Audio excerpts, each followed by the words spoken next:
अस्सलाम वालेकुम dear students. तो आज हम class matric unit number 1 chemical equilibrium.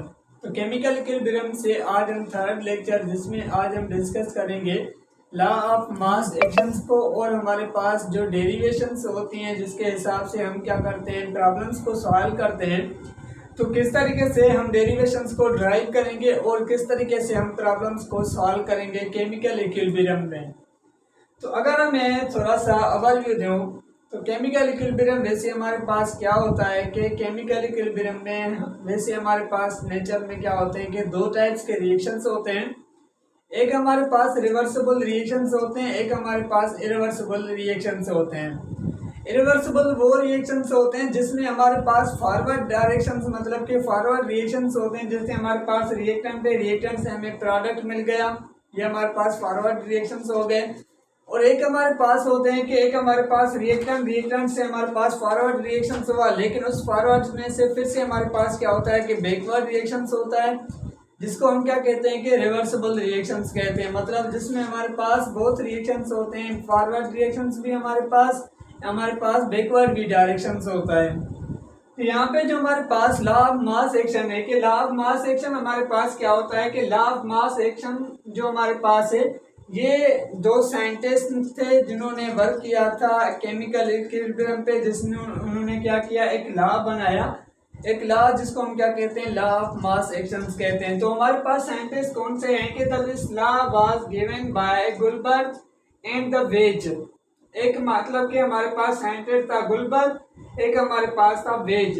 दोनों साइंटिस्ट ने क्या किया कि इकट्ठे काम करके ये जो हमारे पास लॉ है इसको बनाया इन 1869 में। तो इस लॉ में हमारे पास क्या बताया गया है कि अगर हमारे पास जैसे मैंने लॉ ऑफ मास एक्शन मतलब ये कि हमारे पास होता है कि जितना हमारे पास रिएक्टेंट का मास होगा उतना ही हमारे पास क्या होता है कि प्रोडक्ट का मास होता है। ये हमने प्रीवियस चैप्टर्स में हमने पढ़ा है। तो ये भी हमारे पास कुछ ऐसा ही है कि the rate at which the substance reacts directly proportional to the active mass and the rate of reactions is directly proportional to the product of the active mass of the reacting substance। जिसका क्या मतलब हुआ कि जो हमारे पास ये बताता है कि अगर हमारे पास जो रिएक्शंस है, एक हमारे पास रिएक्शंस क्या है कि A प्लस में हमने क्या किया कि B को हमने कंबाइन किया, तो हमारे पास क्या बना कि हमारे पास C प्लस में हमें क्या मिल रहा है कि D मिल रहा है। अब जो हमारे पास ये लॉ है बताता है कि जितना हमारे पास रिएक्टेंट्स होंगे मतलब कि जितनी मोलर कंसंट्रेशन जो हमारे पास रिएक्टेंट्स की होगी वो मोलर कंसंट्रेशन हमें प्रोडक्ट्स की मिलेगी। मतलब कि प्रोडक्ट्स डिपेंड करेगा किस पे, रिएक्टेंट पे। ये दोनों एक दूसरे के क्या होते हैं कि डायरेक्टली प्रोपोर्शनल होते हैं। मतलब जितना हमारे पास रिएक्टेंट की स्पीड होगी उतनी हमारे पास किसकी स्पीड होगी, हमारे पास प्रोडक्ट्स बनने की स्पीड होगी। उसके बाद हमारे पास क्या होता है कि जितनी हमारे पास स्पीड मोलर कंसंट्रेशन होगी प्रोडक्ट्स की उतनी हमारे पास क्या मिलेगी कि रिएक्टेंट्स की मिलेगी। इसको हम क्या कहते हैं लॉ ऑफ मास एक्शंस कहते हैं। अब हमारे पास यहाँ पे क्या लिखा हुआ है कि ये यहाँ पे भी हमने देखा कि एक्टिव मास लिखा हुआ है, यहाँ पे भी हमने देखा कि प्रोडक्ट ऑफ द एक्टिव मास। तो हमारे पास एक्टिव मास क्या होता है कि एक्टिव मास जो होता है ना वो हमारे पास शो करता है किसको, मोलर कंसंट्रेशंस को, मोलर कंसंट्रेशंस को क्या करता है कि शो करता है। अब जो हमारे पास मोलर कंसंट्रेशन है, मोलर कंसंट्रेशंस का क्या होता है कि एक यूनिट होता है जिसको हम क्या कहते हैं कि मोल डेसीमीटर क्यूब कहते हैं, मोल डेसीमीटर क्यूब माइनस इनवर्स। ये हमारे पास क्या होता है कि इसका ऐसा यूनिट होता है। और जो हमारे पास एक्टिव मास होता है ना, एक्टिव मास को हम क्या करते हैं कि ब्रैकेट में क्या करते हैं इसको बंद करते हैं। मतलब कि जितनी हमारे पास मोलर कंसंट्रेशन होगी उसको हम क्या करते हैं कि इस स्क्वायर ब्रैकेट में क्या करते हैं कि बंद करते हैं। तो आइए देखते हैं कि अगर हमारे पास जो लॉ ऑफ मास एक्शन है कि जितना मतलब कि रिएक्टेंट्स क्या होते हैं कि डायरेक्टली प्रोपोर्शनल होता है किसके, मतलब कि जो हमारे पास प्रोडक्ट हमारे पास डायरेक्टली प्रोपोर्शनल होगा किसके, रिएक्टेंट्स के। कि अगर हम देखें कि जो हमारे पास मतलब कि जस्ट हम रिएक्शंस देखें हमारे पास, फॉर एग्जांपल हमारे पास एक रिएक्शन से जो हमारे पास होमोजीनियस मिक्सचर के लिए हमने क्या करा है कि रिएक्शंस करें और उसको हम किस तरीके से लॉ ऑफ मास एक्शन को डेरिवेशंस में हम करते हैं, तो वो हम सीखते हैं कि फॉर एग्जाम्पल हमारे पास ये रिएक्शन था, हमारे पास A प्लस में B, तो हमारे पास क्या बना, C प्लस में हमारे पास D बना। लेकिन अगर हम इसी रिएक्शंस को लॉ ऑफ मास एक्शन में हम डेरिवेशन में लिखें, जो हमारे पास इस फॉर्म में है, तो इस फॉर्म में हम किस तरीके से लिख सकते हैं कि हमारे पास यहाँ पे रेट ऑफ फॉरवर्ड रिएक्शंस, ठीक है। ये दोनों क्या होते हैं कि डायरेक्टली प्रोपोर्शनल होता है किसके, हमारे पास डायरेक्टली प्रोपोर्शनल होता है ए हमारे पास, और ये हमारे पास क्या आ गया कि बी हमारे पास हो गया। ये हमारे पास रेट ऑफ फॉरवर्ड रिएक्शंस के लिए हमारे पास इक्वेशंस एक हमारे पास बन गए। अगर यहाँ पे ध्यान दें, जो हमारे पास ये डायरेक्टली प्रोपोर्शनल है, अगर इसी डायरेक्टली प्रोपोर्शनल को हम हटा दें यहाँ से, तो हम क्या लिखेंगे, rate of forward reactions, rate of forward reactions is equal to K, और ये हमारे पास ए, और ये हमारे पास क्या आ गया कि बी आ गया, और ये हमारे पास इक्वेशन नंबर 1 आ गई। अब जो ये हमारे पास के हमने यहाँ पे लगाई, ये हमारे पास के क्या होती है कि के हमारे पास होती है कॉन्स्टेंटली प्रोपोर्शनल होती है, मतलब कि जो हमने डायरेक्टली प्रोपोर्शनल था उसको हटाने के लिए हमने क्या लगा दिया, के हमने यहाँ पे लगा दिया, कॉन्स्टेंटली प्रोपोर्शनल होती है हमारे पास। अगर हम इस इक्वेशन को रेट ऑफ हमारे पास किसके लिए, बैकवर्ड रिएक्शंस के लिए हम यूज करें, रेट ऑफ बैकवर्ड रिएक्शंस, ये भी हमारे पास क्या होता है कि डायरेक्टली प्रोपोर्शनल होता है किसके, हमारे पास सी और डी, मतलब कि हमारे पास प्रोडक्ट्स, ये हमारे पास सी और ये हमारे पास डी की हमारे पास हो गई। अगर यहाँ पे हम देखें कि जो हमारे पास सेम है, कि अगर हम डायरेक्टली प्रोपोर्शनल को इसको हटा दें, तो हम क्या लिख सकते हैं कि यहाँ पे rate of backward reactions, backward reaction से हमारे पास ये के इज इक्वल टू हमारे पास क्या आ गया, सी, और ये हमारे पास क्या आ गया कि डी आ गया, ठीक है। यहाँ तक तो आपको समझ में आ गया। यहाँ पे हमारे पास के आर, ये हमारे पास क्या आ गया कि के एफ। उसके बाद देखें कि जो हमारे पास रिएक्शन से ये हमारे पास दो इक्वेशंस बन गई, एक हमारे पास rate of forward reaction, rate of हमारे पास बैकवर्ड रिएक्शंस के लिए। अगर हम इस रिएक्शंस को इस एक इक्वेशन फॉर्म में ले आए, तो हमारे पास क्या होता है कि हमारे पास रेट ऑफ दोनों हमारे पास रिएक्शंस होंगे, ये हमारे पास के आर अपान हमारे पास क्या आता है कि के एफ आता है। तो के आर अपान के एफ का क्या मतलब हुआ कि जो हमारे पास इसको डेरिवेशन में ड्राइव करते हैं, तो हमारे पास क्या होता है कि ऊपर साइड में हमारे पास डेनोमीटर, एक हमारे पास नैनोमीटर। तो यहाँ पे हम क्या करते हैं कि जो हमारे पास ऊपर साइड में हम क्या करते हैं कि प्रोडक्ट्स को हम लिखते हैं, और नीचे साइड में हम क्या करते हैं कि फॉरवर्ड रिएक्शंस को लिखते हैं, मतलब कि हमारे पास जो बैकवर्ड रिएक्शंस होता है इक्वल हमारे पास क्या आ जाएगा।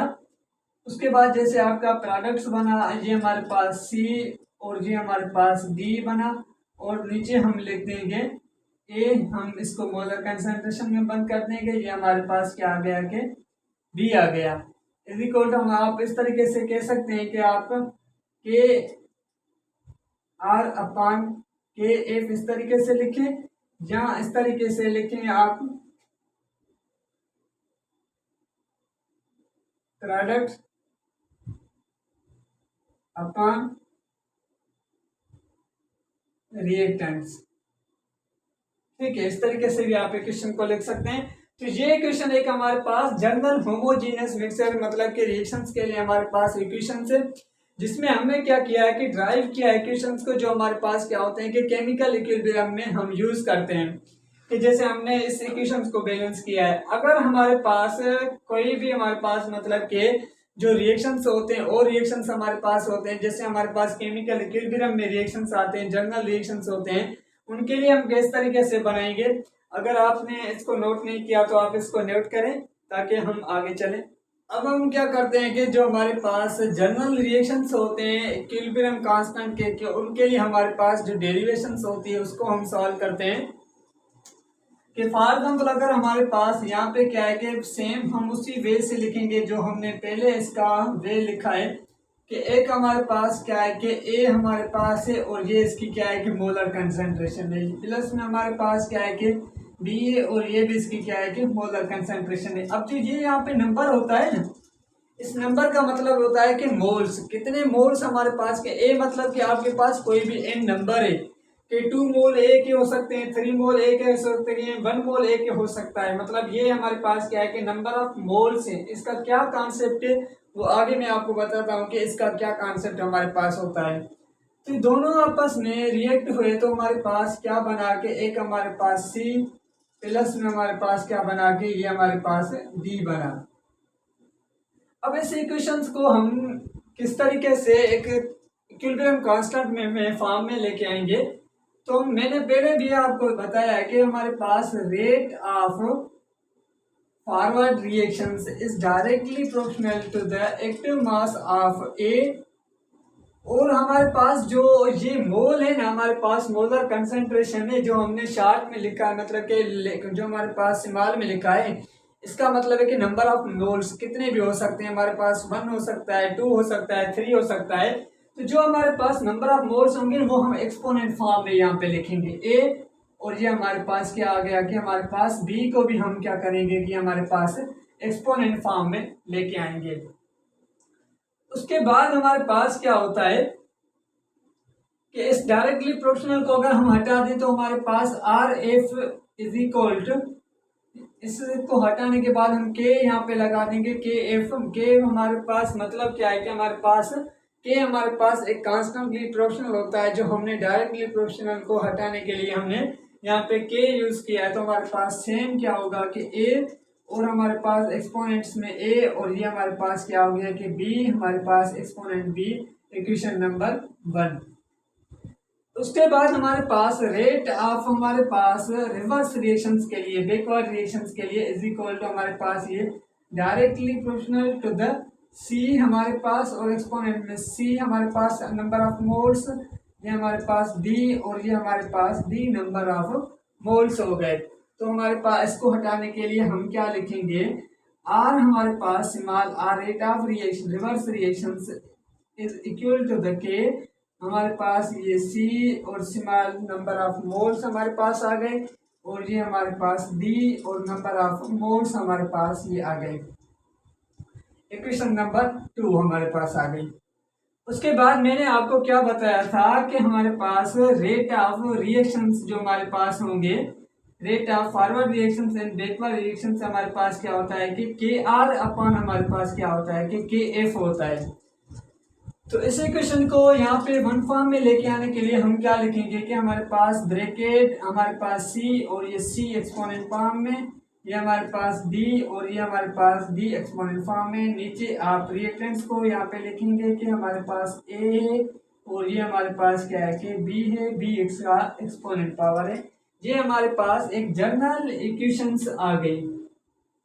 इसकी जनरल इक्वेशंस हमारे पास ड्राई इक्वेशन आ गई, केमिकल इक्विलिब्रियम की आ गई। इसी इक्वेशंस को आप फॉलो करते हुए आगे जो भी प्रॉब्लम्स होंगे उनको आप सॉल्व करेंगे। किस तरीके से, एग्जांपल हम यहाँ पे लेते हैं कि हमारे पास एक रिएक्शन है, जिस रिएक्शंस में हमारे पास क्या है कि N2 प्लस में हमारे पास 3H2 प्लस में हमारे पास ये इनका रिएक्शंस करवाया तो हमारे पास अमोनिया गैस बनी। ठीक है, हमारे पास क्या बनी, एक हमारे पास अमोनिया गैस बनी। अब इस इक्वेशन को हम डेरिवेशन फॉर्म में किस तरीके से लेके आएंगे। सिंपली मैं क्या करता हूँ कि फर्स्ट तो फॉर्म नहीं लिखता रेट ऑफ जो हमारे पास डायरेक्टली प्रोपोर्शनल है, मैं डायरेक्ट इसको क्या करता हूँ कि के साथ मैं शो करता हूँ कि के साथ मतलब कि कांस्टेंट के साथ हम शो करते हैं कि हमारे पास rate of F reactions is equal to K, हमारे पास एफ मतलब कि फॉरवर्ड रिएक्शंस, ये रिएक्शन रिएक्टेंट से प्रोडक्ट क्या हो रहा है, फॉरवर्ड रिएक्शंस बन रहा है। तो रेट ऑफ फॉरवर्ड रिएक्शंस हमारे पास क्या है कि हमारे पास N2 है, N2 मतलब कि नंबर ऑफ 1 मोल है। तो 1 मोल है तो हमने 1 यहाँ पे नहीं लिखा, तो हम एक्सपोनेंट फॉर्म में भी हम इसको नहीं लिख सकते, मतलब कि पावर फॉर्म में नहीं लिखेंगे। और प्लस में हमारे पास क्या है कि H2 हाइड्रोजन, लेकिन हाइड्रोजन के कितने मोल्स हैं? 3 मोल्स हैं। तो ये 3 हम कहाँ पे लिखेंगे? ये 3 हम इसके एक्सपोनेंट फॉर्म में लिखेंगे, मतलब पावर आ जाएगा। रेट ऑफ हमारे पास क्या है कि इज इक्वल टू KR, मतलब कि रिवर्स रिएक्शन कौन सा हमारे पास है? ये हमारे पास अमोनिया गैस बनी है प्रोडक्ट में, और इसके नंबर ऑफ मोल्स कितने बने? 2 बने, तो हम इसको ऊपर लिखेंगे। रेट ऑफ हमारे पास जो रिएक्शन है वो इज इक्वल हमारे पास क्या है कि KR अपॉन हमारे पास क्या है कि KF। तो इस इक्वेशन को KR अपॉन F का मतलब क्या हुआ? मतलब कि हमारे पास एक डिनोमिनेटर्स में एक हमारे पास इस फॉर्म में आएगा। ये हमारे पास क्या आ जाएगी? हमारे पास प्रोडक्ट कौन सा बना है? अमोनिया गैस बनी है। तो हम अमोनिया गैस को यहाँ पे 2, और रिएक्टेंट्स हमारे पास कौन से हैं कि ये हमारे पास N2 है, तो हमारे पास 1 मोल है, तो हम इसको इस तरीके से लिखेंगे। ये हमारे पास H2 जो हमारे पास इसके 3 मोल्स हैं। तो ये हमारे पास क्या हो गई कि एक हमारे पास जनरल इक्वेशंस हो गई केमिकल इक्विलिब्रियम की। केमिकल इक्विलिब्रियम को हम डेरिवेशन फॉर्म में किस तरीके से लिख सकते हैं? तो ये हमारे पास क्या होता है कि इक्वेशंस आ गई। अब इसी इक्वेशंस पे जो हमारे पास लॉ ऑफ मास एक्शन से इसका यूनिट हम कैसे निकालेंगे और उसके प्रॉब्लम्स हम किस तरीके से सॉल्व करेंगे, जो हम नेक्स्ट लेक्चर में न्यूमेरिकल्स को हम देखेंगे। यहाँ पे हमने डेरिवेशंस को देखा कि डेरिवेशंस हम किस तरीके से निकाल सकते हैं। इंशाल्लाह हम नेक्स्ट लेक्चर में इसके जो न्यूमेरिकल्स वाला हमारे पास जो है उस सारे न्यूमेरिकल्स को हम देखेंगे, और आगे हम समझेंगे कि केसी हमारे पास और क्यूसी का क्या हमारे पास डिफरेंस होता है। अगर केसी हमारे पास है तो कौन सा डायरेक्शन होगा, क्यूसी हमारे पास है तो कौन सा डायरेक्शन होगा, इस पे हम इंशाल्लाह हम नेक्स्ट लेक्चर में डिफाइन करेंगे। तो अगर आपने हमारे चैनल को सब्सक्राइब नहीं किया तो आप सब्सक्राइब करें और शेयर करें अपने दोस्तों के साथ। थैंक यू, अल्लाह हाफिज़।